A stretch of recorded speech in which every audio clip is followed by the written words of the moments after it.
So we're going to look into this a little bit more closely about this kingdom of Judah that's mentioned here on the slave coast. This was taken from a map in 1747. And this is the map here. And if you make a screenshot of it, focus in on it, it's talking about the kingdom of Judah there. So we're going to talk a little bit more about that. But before I do, I want to say that we do have a example of a African who was brought over, enslaved, and brought over to America. And this is the narrative of the life of Olado Equinio. He wrote this himself.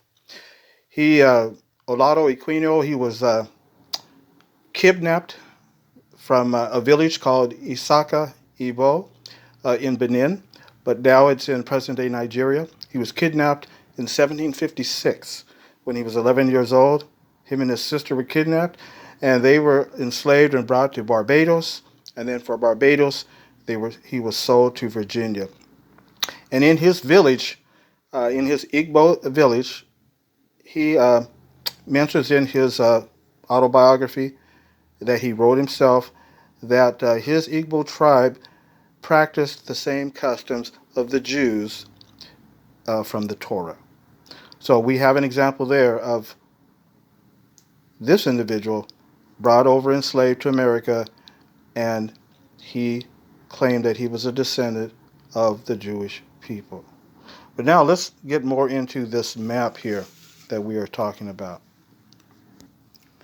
Now the Jewish Igbo today, not everyone of the Igbo tribe claiming Jewish ancestry, of course, but the Jewish Igbo, they have various versions of a migration story that they say involving Jacob, who was the grandson of Abraham.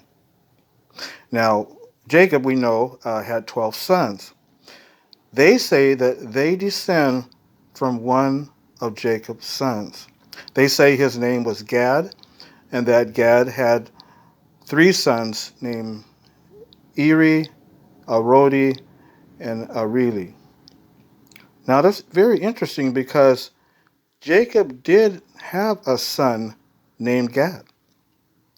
And Gad had 7 sons. His 5th, his 6th, and his 7th son, guess what their names were?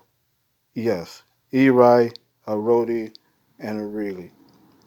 So there's something there, and that's what they claim. This is an oral story that's been passed down thousands of years to the Jewish Igbo, that they have a migration story that they were descendants of Jacob through his son Gad. Now let's talk a little bit more.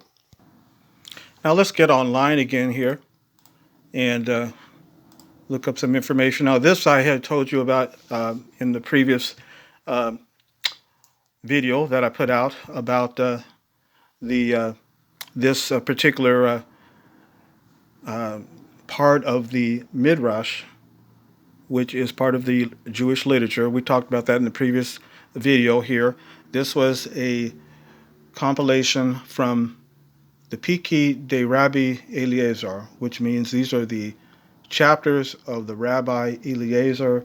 His name was Eliezer ben Hyrcanus or Hyrcanus. He was a prominent teacher in the 1st and 2nd century CE in Palestine, Judea, and he did an interpretation and elaboration on the biblical text, and this was about Nimrod and the Tower of Babel. And so we went into this last time, but just for those that may not have caught that, you could go back and watch that video. I hope you do. But basically, he was talking about Noah and his sons and his grandsons, and he blessed them with their several settlements, and he gave them an inheritance of the earth. He especially blessed Shem and his son. We know that Noah had 3 sons, Shem, Ham, and Japheth. And he says he blessed Shem and his sons, making them dark, but comely. And we know that the Hebrew word for dark or black is shakor, and comely. So basically that means he was beautiful, black and beautiful. and he gave them the inhabitable earth. He blessed Ham and his sons, making them dark, Shakor, black, like the raven. So he was jet black. Remember, we talked about that in the previous video. And he gave them an inheritance, the coast of the sea. And then he blessed Japheth and his sons, making them entirely white. And he gave them for an inheritance the desert and its fields. These are the inheritances with which he endowed them. So we talked about that in the last video. And Eliezer ben Hukanas, as I mentioned before, he was a prominent sage or teacher. He is the sixth most frequently mentioned sage in the Mishnah. And of course, the Mishnah is a multiplicity of legal opinions in the oral tradition.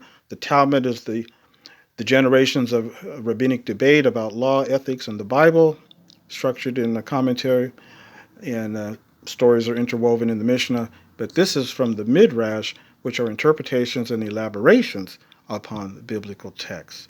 And it went on to say that if you could Google him up, Wikipedia has a page about him, that in later years of his life, he was quoted as saying that he never taught, he says, I have never taught anything which I had not learned from my masters.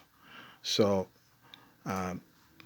very interesting that they would have this in their Jewish literature. This is read to this day in their synagogues, in their congregations. It's very, very interesting. And so, yeah, we have it right here. Why would they have this, or why would they? You would think that if they were trying to hide something, that they would be the other way around.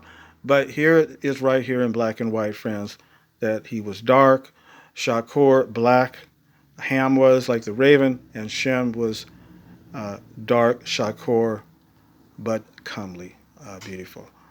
All right, but let's get back to the map that we are talking about here. If you go to Wikipedia, you could type in, there's another book here that I want to show you that's going to get more into this, about this kingdom of Judah that was mentioned on that map in the Nigeria Benin area. In this book here, it's called The Earth and Its Inhabitants, The Universal Geography, Northeast Africa. This says volume 10, but we want to go to volume 3, published in 1888. I'll show that to you in a minute on the internet. But this was written by Elise Reclus. He's not the one who did the map. That was done by Emmanuel Bowen. But this individual here, Elise Reclus, he was a French geographer. And so let's get into that. So if we pull him up on Google and pull him up on the Wikipedia down here, and we have Elise Reclus. He was a French geographer and a writer. And if we go down, scroll down to where we have his books, he wrote many books and brochures, anthologies, articles that he wrote. But go up to his books here, and you notice we'll find the one that I was showing you, The Earth and Its Inhabitants. And he had different volumes on Europe, North America, and Africa. So if we go to the one on Africa, click on volume 3, and I'm going to show you. And there we go. This is volume 3 of The Earth and Its Inhabitants, volume 3 of Africa, published in 1888. And if we go over to page 267,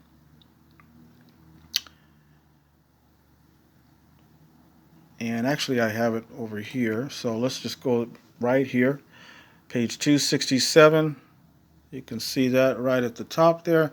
But keep in mind, the digital version, the page number is different. The digital page number is page 330, but the page in the book was page 267. So anyway, this is on.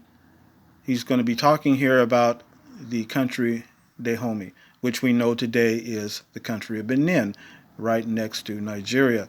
So let's talk about this map. He makes mention of this map here, and not of the map, but he makes mention of this kingdom of Judah. Some people have questioned that, say, well, that has nothing to do with the Jewish people. That is a word that was probably in their African language and doesn't have